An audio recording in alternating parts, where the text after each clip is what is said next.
Hi, my name is Scott Howard with Donaldson Hy-Pro, and today we are reviewing best practices for collecting an oil sample prior to processing.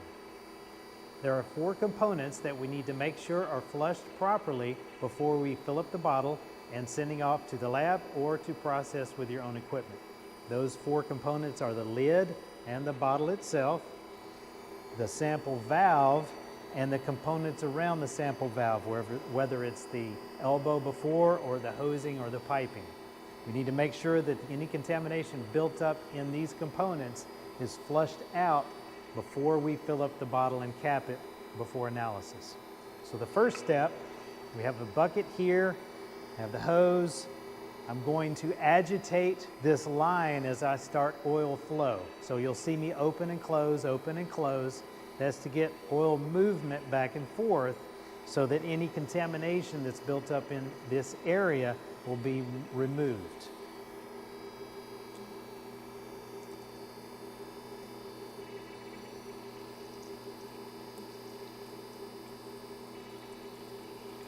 And then after you do that, you want to have a continuous flow of oil, and you do not stop this flow of oil until the entire process is completed. The next step, as these components are still flushing, remove the cap and keep the cap pointed down. If we turn it up while this process is occurring, we could have fallout from the area, the environment lands on the cap. You don't want to purse the cap in your lips because that can result in about a 200 parts per million increase in water content on a lab report. Don't put it in your pocket either because the lint, the contamination in your pocket can collect on the lid. So the lid is one area that we need to flush as well. The first thing we're going to do is fill up the bottle to about 1/3 to 1/2. Recap the bottle, agitate it. We're still allowing the flush to occur. Second time. Recap the bottle again, agitate it. We're trying to get this representative oil, this cleaner oil, to remove any contamination that's inside the bottle and the cap. One note is we want to make sure that we don't vigorously pour the oil into the bucket and take a chance of splashing back into the bottle. We want to make sure that we're methodical about this.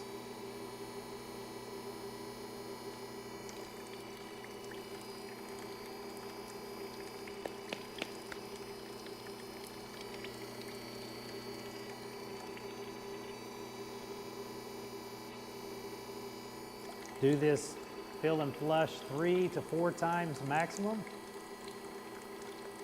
Try to minimize your oil contamination around the area.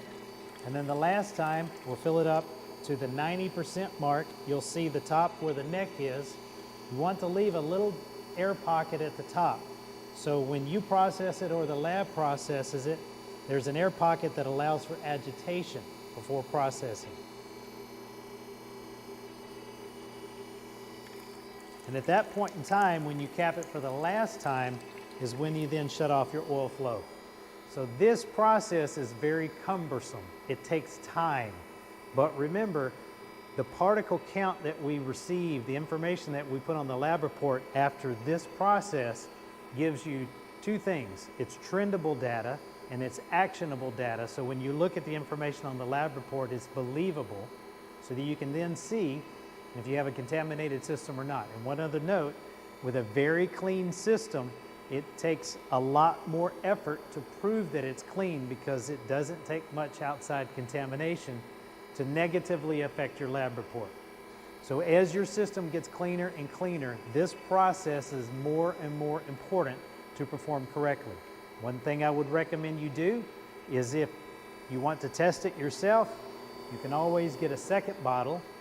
And before you start any of this process, just fill this bottle up, set it aside and mark that one as pre-flushed bottle.